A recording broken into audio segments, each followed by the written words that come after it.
Hi, this is Cheryl back with you from Farmhouse Frugally, and today we are going to do a number of different DIYs. If you're new to my channel, here you'll find mini crafts, furniture flips, dump hauls, and trash to treasures.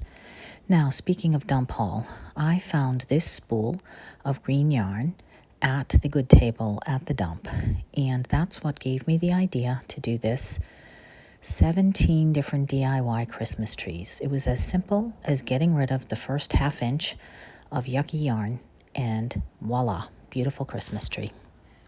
Now the next one is a sisal tree made with super moss or sisal that you can get on Amazon, similar to a bottle brush tree. So you'll need some pretty good sized wire and 2 sticks or clothespins or something. You're going to fold the wire over on the top and just wrap it over the top of one, and then cut it whatever length you would like your Christmas tree to be, and then add maybe a couple of inches at the bottom there for the base of the tree. And then you're going to slip the second piece of wood in there and just twist both of them around 8 or 10 times, and then take a comb. If you have a little pet comb, this works really well.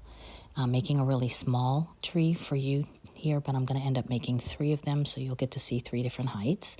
Obviously, the more sisal you put in there, then the longer, or the taller rather, the Christmas tree will end up being.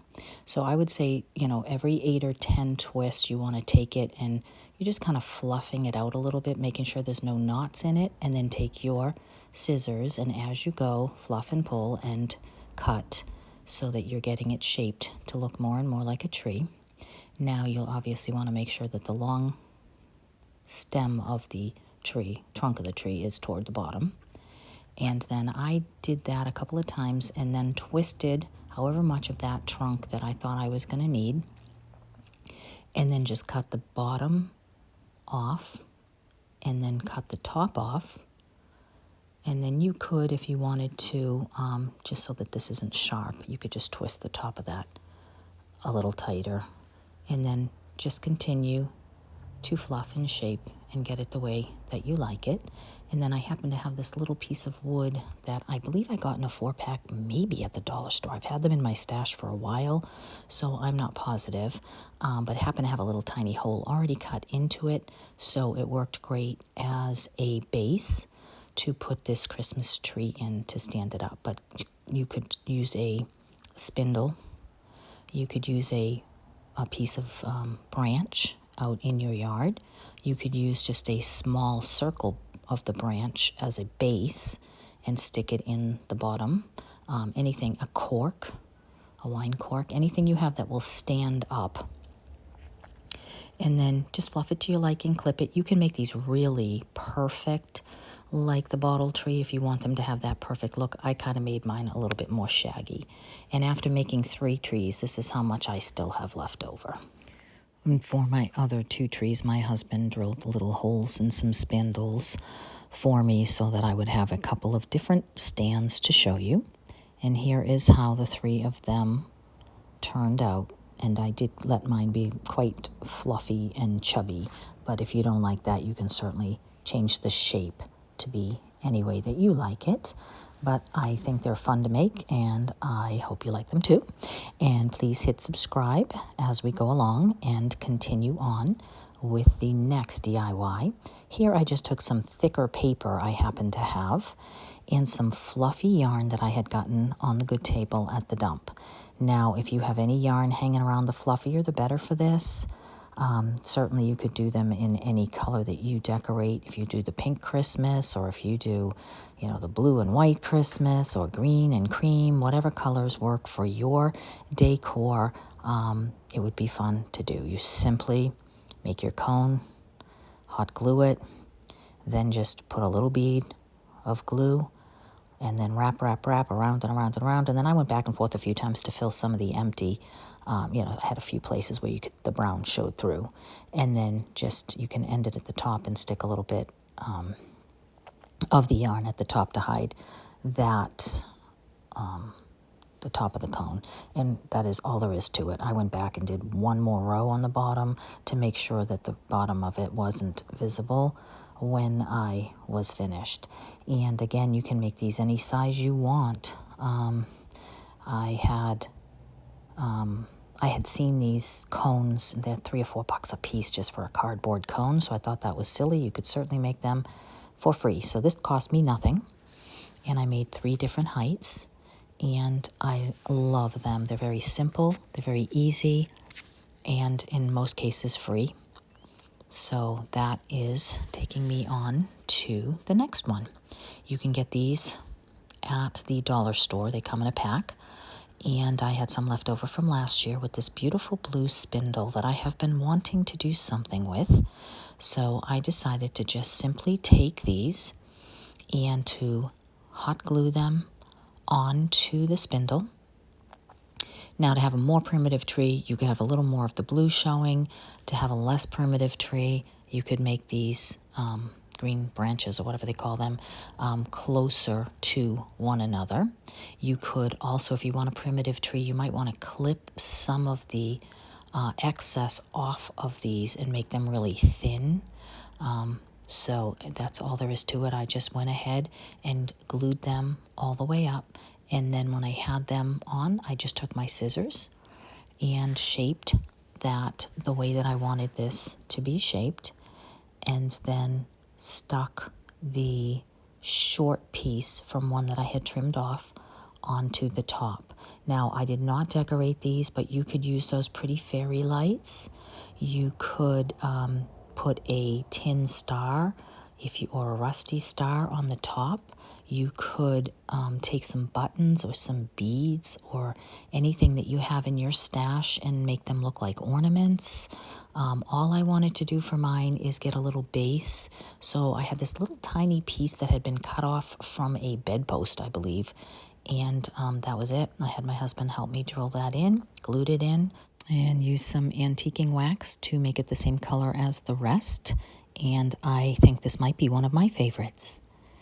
That takes me on to the next one. Very simple. Take out your button stash. I know you have a bunch of buttons. Everybody does. Lay them out on a table or on a piece of paper and find something, a piece of wood. I happen to have a cream-colored canvas here from the dollar store, but you could use, really would be awesome if you had some beadboard or some old barn board, but whatever your decor style is, you could use a picture frame, you could use a mirror, and then just simply take some hot glue and hot glue those buttons into the shape of a Christmas tree. Now, after I had done layer number 1, making the basic shape of the tree on here, I opted to go back, since I had a lot of buttons, and to put some where there seemed to be kind of a hole, so to speak, so that it would look a little fuller, a little more three-dimensional. And also, once I was done with this, for me, I like my Christmas to be very neutral, so that's why I kept all the buttons that were in these tans and creams and whites and browns. But obviously, this would be awesome in green, or if you want to do something like a pink Christmas tree, whatever you have would be great. And then if you have a tin star or a rusty star or something, that'd be great. I happen to have a snowflake button that I thought would make a cute star, so I used that. And for my decor, it was a little plain, so I just took some antiquing wax on a brush and dry brushed that all around the edges, and that was perfect for me. So on to the next one. I absolutely love this idea. Now, my husband had taken a bedpost for me and cut off just the base of it for a couple of inches, and that gave me a square base, but you could use a round from the Dollar Tree if you have one, or any piece of wood that you can get a hold of. Now, I had picked up this book for, I think, 25 cents. It was falling apart, which was perfect for me because I knew that I was going to be taking it apart because it had these really nice antique-y looking pages, and just went ahead and tore these into different sizes. Now, I would say that you are going to need 3/4 of the page, half and half of the page, and the rest of 1/4 page. So basically, I would say cut maybe 5 to 10 pieces in that 3/4. I think I did 10 pages in the 3/4 and 1/4 size that I'm doing here. And then I did probably another 10, half and half, so just simply tearing them in half. And then obviously the pieces that I took off of the 3/4, the 1/4 of the page that I had left, I use. And then eventually I actually end up making some of them even smaller.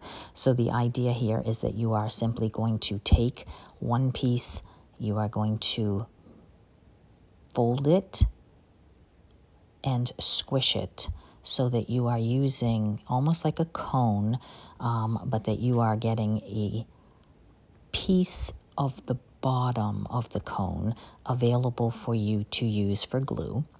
And you are going to do this for every single one of these and make basically 3 piles. So a pile for the large, a pile for the medium size, and a pile for the small. Then once you have those all done,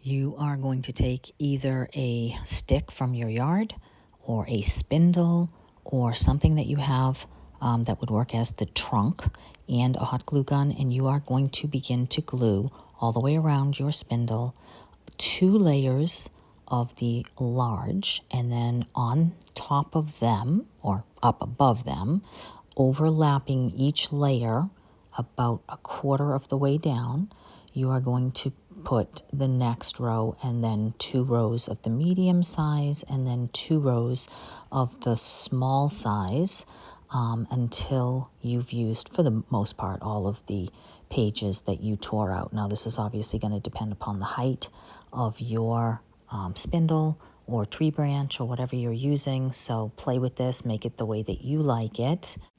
If you feel like there are not enough, you can separate, especially in the bottom, some of the where you've connected them, you can separate that and slide a couple in between. So here I have a couple of rows of the large, a couple rows of the middle, and now I am starting to put a couple of rows of the smaller parts of the page. And then as I go up, I actually begin to tear some of them even a little bit smaller. And then once I get to the very top, I start putting some of the pages the opposite way, so there is a spike on the top of the tree. And so I do 8 or 10 small ones down and around, and then I do 4 or 5 standing up so that it looks like you have the top of your tree nice and tall. And you're going to play with this and make it look any way that you like to, but obviously paper and hot glue going to last for quite a while. So no worries there. You can always add a little more. Now, if you're a kind of person who does not want to use a book, then you could coffee dye some coffee filters, and I think probably get a similar effect. Again, I had that base, so I wanted to add a little bit of antiquing wax to the base, and then decided that I would add a little more of the antiquing wax to the page edges. But I do like, once it was dry, how that came out. And so I would love to know what you think of that. If any of these inspire you to make something similar, please drop me a picture on my Instagram page so I can check it out. I love it when people do that. And now that takes me on to a number of different types of Christmas trees that I have made in the past or that I have seen others make to give you some more ideas. This is the spindle tree. I just took a spindle and I just glued all different shapes and sizes of spindles from large to small and added a base. Then Dollar Tree frames, a little bit of roving, a little bit of yarn, added a star. Simple. This one I actually sewed out of a sweater and put over a metal base. These trees are similar to the ones I made today on the background. These are simply sugared string that you can put on that same cone that you make out of paper. Let them dry. This is just a piece of wire with some beads and a star on top that I got on Pinterest. And these are little squares of felt that you can put on a skewer and just change the direction back and forth. This is also felt on cone that you just need to make like little leaf shapes or tree boughs. This is a skewer with some musical paper or any kind of cut cardboard paper that you would like. And this one is cardboard covered in decoupaged with the music paper cut out like a tree. And the last one is a bunch of tassels made from yarn glued together on a background with a little stick for a base. So I am so glad that you stopped by. I hope you'll give me a thumbs up and leave me a comment, and I will see you in the next one. Take care.